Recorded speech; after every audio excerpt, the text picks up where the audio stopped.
Information اب کے ناظرین السلام علیکم، نئی ویڈیو میں خوش آمدید۔ آج کی بہت بڑی بریکنگ نیوز آپ کے سامنے میں رکھنے جا رہا ہوں، تو ویڈیو کو شروع سے لے کر اینڈ تک پورا دیکھیں۔ ناظرین گرامی، اسرائیل، فلسطین، لبنان، غزہ اور ایران کی جنگ میں روس کود پڑا ہے۔ روس کا تہلکہ خیز بیان سامنے آ گیا، اسرائیل پریشان۔ دوسری جانب ڈونلڈ ٹرمپ کی جیت، کیا ہوگا اسرائیلی وزیر اعظم کو فائدہ؟ آج کی ویڈیو میں اسی ٹاپکس پر بات کریں گے۔ ویڈیو میں آگے بڑھنے سے پہلے ہماری ویڈیو کو لائک کر دیں، چینل کو سبسکرائب کر کے بیل آئیکن پر ضرور کلک کر دیں۔ ناظرین گرامی، ہفتے کے روز ایران پر حملے کے بعد اسرائیل اس وقت بوکھلایا ہوا ہے۔ اسرائیل اس وقت پورا پریشان ہے کہ کسی بھی وقت جوابی حملہ ایران کا ہو سکتا ہے۔ ایک جانب اسرائیل کا جوابی حملہ تو دوسری جانب لبنان کی جانب سے جو راکٹ برسائے جا رہے ہیں اس کا بھی خطرہ منڈلا رہا ہے، اور حماس کی جانب سے جو کارروائیاں کی جا رہی ہیں اس کا بھی خطرہ منڈلا رہا ہے۔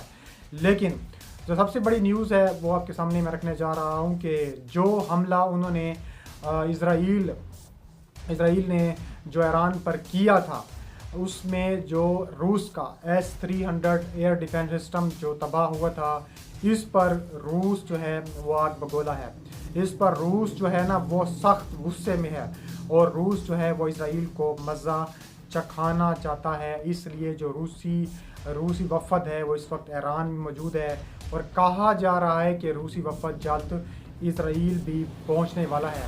سب سے پہلے میں آپ کو بتاتا چلوں کہ ایران پر جو اسرائیلی حملہ ہے اس میں جو اسرائیلی ایرانی S-300 جو تباہ ہوا تھا، اس میں جو کہ $3 ارب سے لے کر $5 ارب کا نقصان ہوا تھا ایران کو، اور اس سے جو روس کی ڈیفینس انڈسٹری ہے اس کو ایک بہت بڑا دھچکا لگا تھا، کیونکہ جو F-35 جنگی طیارے ہیں ان کے حملہ کرنے سے پہلے آخر S-300 نے ان کو جواب کیوں نہیں دیا۔ یہ اس وقت روس کی جو ڈیفینس انڈسٹری ہے اس کو بہت بڑا دھچکا پہنچایا ہے۔ نہ صرف اسرائیل نے بلکہ اس میں امریکہ بھی شامل ہے۔ جو وال اسٹریٹ جرنل ہے انہوں نے دعویٰ کیا ہے کہ ایران پر جو اسرائیلی حملہ ہوا ہے، جو ایران نے 2016 میں جو S-300 ڈیفینس سسٹم لیا تھا وہ اس میں تباہ ہو گئے مکمل طور پر۔ لیکن ایران جو دعویٰ کرتا ہے، جو میں نے آپ کو پچھلے ویڈیوز میں بتایا تھا، ایران دعویٰ کرتا ہے کہ اس طرح کا کوئی واقعہ نہیں ہوا، اور یہ میزائل ڈیفینس سسٹم روس کے جدید ترین S-400 کی پچھلی نسل تھی، یعنی کہ جو S-400 ہے وہ 400 کلومیٹر تک جو آس پاس میزائل ہوں گے یا پھر تیاری ہوں گے اس کو وہ نشانہ بنائے گا۔ S-300 300 کلومیٹر تک جو ہے وہ اس کو نشانہ بنائے گا۔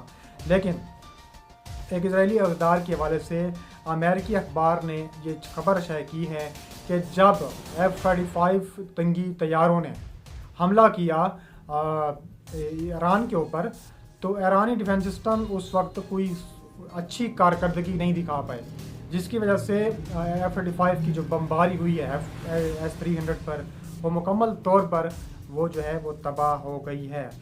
وال اسٹریٹ جرنل نے مزید بتایا کہ اسرائیلی فضائیہ نے ایران کی میزائل بنانے والی تنصیب پر بھی اسی طرح تابڑ توڑ قسم کے جو ہے وہ حملے کیے ہیں۔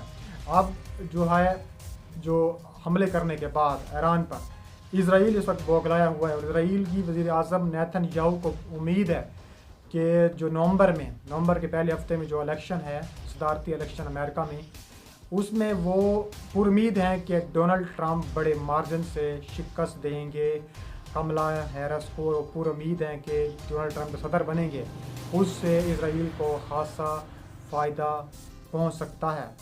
امریکی صدارتی انتخابات جو ہے وہ اس کی تاریخ جو ہے وہ نزدیک آ رہی ہے، تو اسرائیلی وزیر اعظم بنجامن نیتن یاہو ممکنہ طور پر ڈونلڈ ٹرمپ کی وائٹ ہاؤس واپسی کی امید کر رہے ہیں۔ بطور صدر ٹرمپ کا آخری دور نیتن یاہو کے لیے بہت اچھا تھا۔ 5 نومبر کو ہونے والے ووٹ کے حوالے سے سابق صدر نے اپنے شرق اوسط کی پالیسی پر ملے جلے پیغامات بھیجے ہیں۔ نیتن یاہو کو ایران کی جوہری تنصیبات پر بمباری کرنے کی ترغیب دینے سے لے کر جس سے اسرائیل نے ہفتے کے روز اپنے حملوں میں گریز کیا تھا، اسرائیلی رہنما پر تنقید تک، ان کے تبصروں میں مختلف باتیں جو ہیں وہ شامل رہی ہیں۔ انہوں نے کہا تھا کہ 7 اکتوبر کا حملہ کبھی نہ ہوتا اگر میں صدر ہوتا، اور یہ کہ وہ اسرائیل پر جنگیں ختم کرنے کے لیے دباؤ ڈالیں گے، یہ ایک ان کا بیان تھا۔ اس کے باوجود ٹرمپ کی انتخابی مہم کے نعرے امریکہ کو دوبارہ عظیم بنائیں گے، یعنی کہ میک امریکہ گریٹ اگین، ان کا جو ہے ایک نعرہ ہے، سیاسی نعرہ ہے جو وہ چلا رہے ہیں، اس سے کمپین چلا رہے ہیں اپنی۔ تو انہوں نے یہ غیر واضح پالیسیاں ہیں جن کے بارے میں تجزیہ کاروں نے کہا ہے کہ نیتن یاہو پر امید ہے۔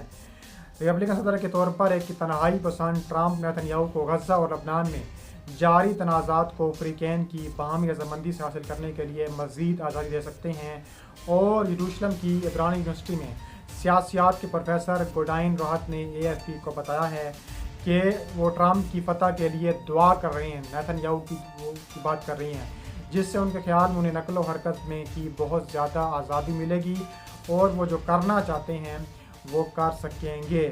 ایک اور سیاسی مبصر اور نیتن یاہو کے سابق چیف آف سٹاف نے اسی طرح کہا ہے کہ ریپبلکنز کے ساتھ ان کا تجربہ بہت اچھا ہے، جس کے برعکس ڈیموکریٹس ان پر زیادہ سخت پیش آتے ہیں۔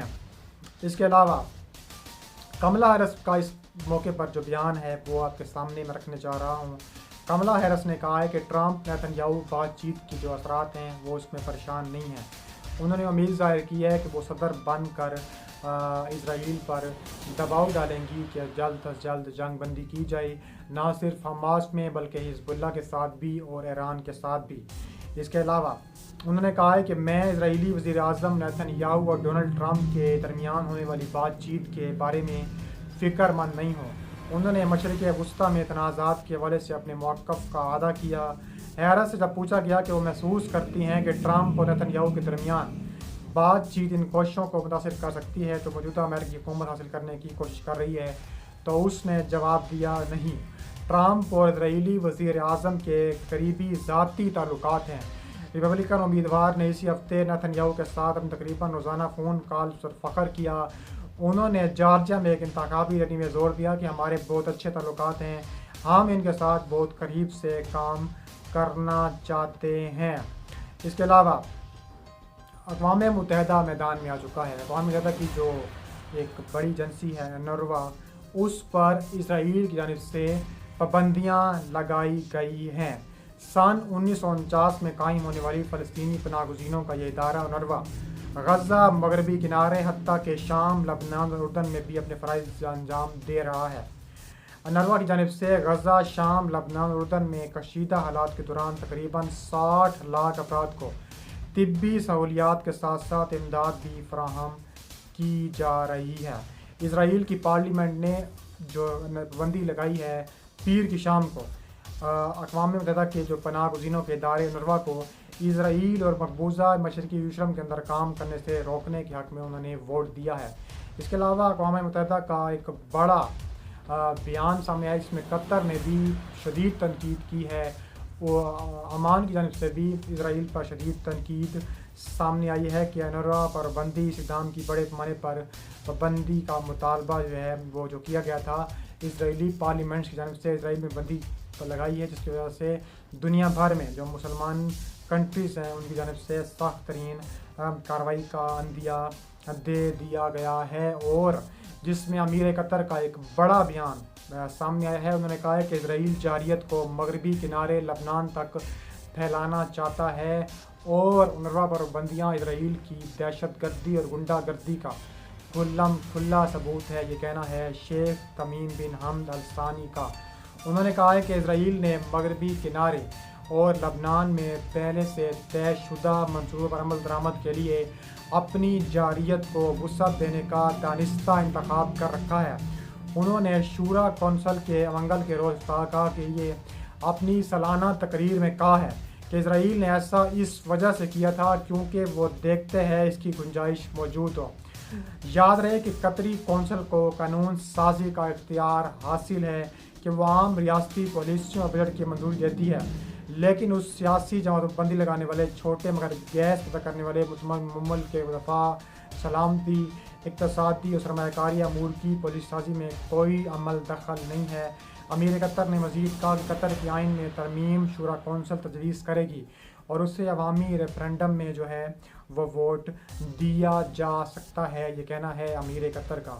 انہوں نے کہا جو انہوں نے پابندیاں لگائی ہیں وہ شرمناک ہیں، اسرائیل نے جو دہشت گردی پھیلا رکھی ہے اس کو روکنے کا جو ہے وقت آ چکا ہے۔ دوستوں اب تک اتنا ہی، مزید ویڈیوز کے لیے ہمارے چینل، ملتے ہیں نیکسٹ ویڈیو میں، اللہ حافظ۔